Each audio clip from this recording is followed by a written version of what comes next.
Shalom, this is Levi Shore. Welcome back to Sweet Good Torah. We're doing Parsha Vayislach, the exciting battle of Yaakov and the Malach.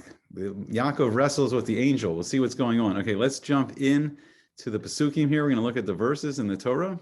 We'll bring it up on the screen. So it says here, Vayikachem v'ya'avirem es hanachal. So then, after taking his wives and his children across the stream, v'ya'aver es asher lo. And he sent across everything that belonged to him.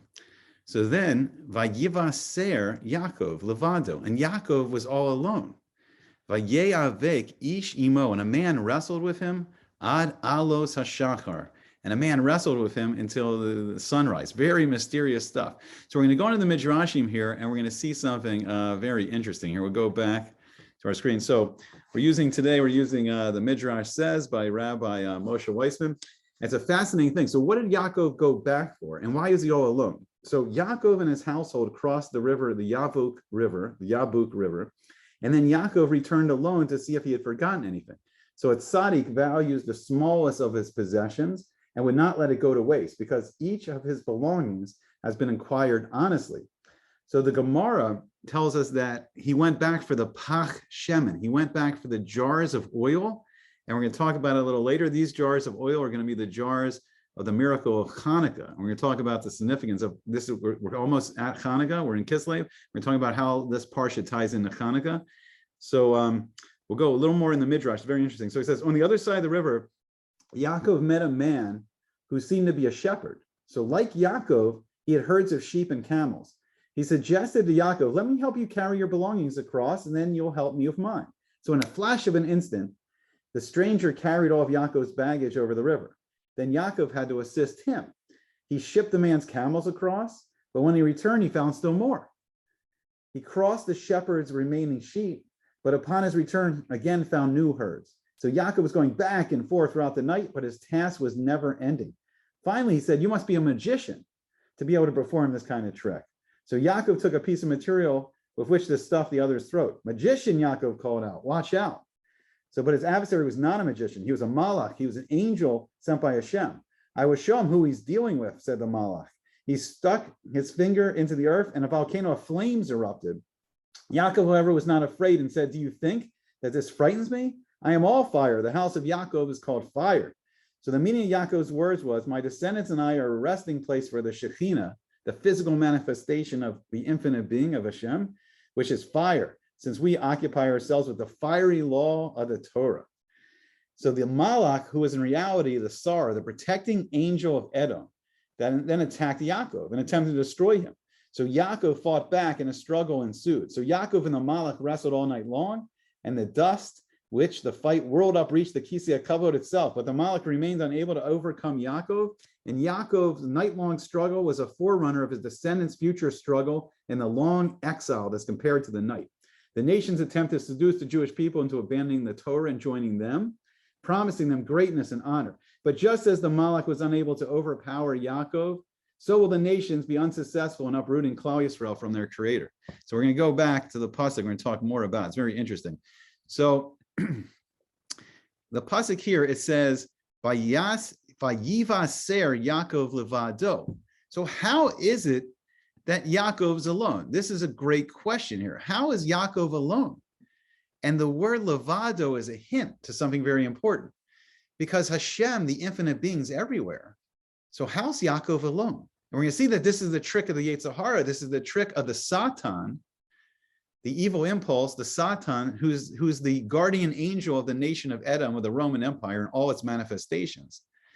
So it's the illusion of the Yetzer Hara that we're all alone and that Hashem's not with us. But if we look at the word levado, we know the famous pasuk from the Torah, Hashem hu ha'elokim ein od levado, that the loving, the compassionate aspect of Hashem, the Yud, Hey, Vav, Hey name, and Elokim, the Elohim, the name of din and judgment, it's the same. It's the one infinite God, and Eino Levado. There's nothing else besides him. There's only one infinite God, and there's nothing else. So this is the trick of the Yetzer Hara, and this is why Yaakov has to wrestle with the Yetzer Hara all night, because Yaakov feels like he is Vayivaser, that he's all alone. But the Levado tells us the truth. The Levado says that Hashem's everywhere. But Yaakov felt in this instant.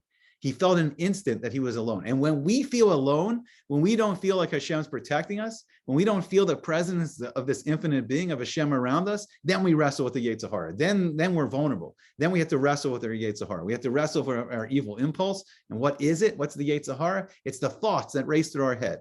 So we have the Yetzer Hara giving us bad thoughts in our head, and we have the Yetzer Tov giving us good thoughts. So the Yetzer Hara may be stay up all night drinking, drink your night away. But the Yetzer Tov is like, no, you got to test tomorrow. You got to work tomorrow. You got to take care of the kids tomorrow. You got responsibilities. Get a good night's sleep. Get an early start on the day. So it's this battle, and the thoughts sound like us.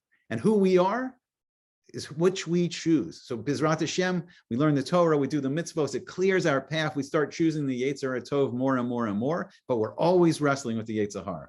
And we wrestle with the Yetzer Hara most, and we're most vulnerable when we feel like we're all alone, when we feel like Hashem's not there. But Levado is the secret that Hashem ain't owed. Milvado, it's only Hashem. The Yetzer Hara, there is no other side. It's all a trick. So what did Yaakov go back for? He went back for these little pach shemen, these little jars of oil. And what's the secret there? Why was it so important to go back for those jars of shemen, those jars of olive oil? And that's the secret. That's the power of Hanukkah. Because in the darkness, in these cold winter nights, where it's cold and it's dark early, and we can feel like we're all alone. In this exile, we've been in this Roman exile. We're in America now, the final, manifestation, the 10 stages is the 11th stage, the little horn stage of this exile, which is going on for 2021 years. We've almost given up. When's Mashiach going to come? Is Mashiach ever going to come? And we feel the dark night, the dark, cold night. And Yaakov went back for those little jars of olive oil, because that's the secret, because the lights of Hanukkah, over the 8 nights of Hanukkah, we light a total of 36 candles, 36 neiros, and those lights connect us back to the oreganos, to the infinite light that shone for the first 36 hours for Adam Harishon, the first 12 hours where Adam and Eve were created, and then there are 24 hours of Shabbos in Gan Eden in the Garden of Eden, and those 36 candles through the 8 nights of Hanukkah, they can connect us back to that infinite light, the light that's hidden away for the Tzaddikim in the future. And when we connect back to the light, we get light in the darkness. We get warmth in the dark exile of winter, and we know that the Geula is coming, the redemption's coming. We know the miracles of Hanukkah, the last revealed miracle of Hashem, where this small little army of the Chashmonayim and the Maccabees defeated the mighty Greek army. And now we're in the days where we see this massive building, these technological armies, the power of the United States of America, and the power of Russia, and the power of China, and the growing power of Persia, Iran. And little tiny Israel is stuck in it. And the Jewish people are still dispersed throughout the world. And we feel very vulnerable. It's the days of the nega, the Magefa, the plague of COVID throughout the world. And what's our weapons? The mitzvos. Lighting the Hanukkah lights gives us the light in the darkness. And that's why Yaakov went back, to get those precious little jars of olive oil where the nace of Hanukkah would come in the future. And that is the secret. And that is the secret to defeating the Yetzer Hara. And we can do it by Gemilas Chasadim, acts of kindness to each other, giving kavod, giving honor to each other, helps us defeat the COVID by giving kavod, giving honor and respect to each other. And these are our tools in the beautiful lights of Hanukkah. And we can fight the darkness. We can end this Golus. We can end this exile. And Bizrat Hashem, bring on the amazing Geula and the coming of Mashiach and the rebuilding of the Beis HaMikdash, the temple in Jerusalem. I hope you enjoyed it. And I hope to see you back again soon on Sweet and Good Torah. Thank you.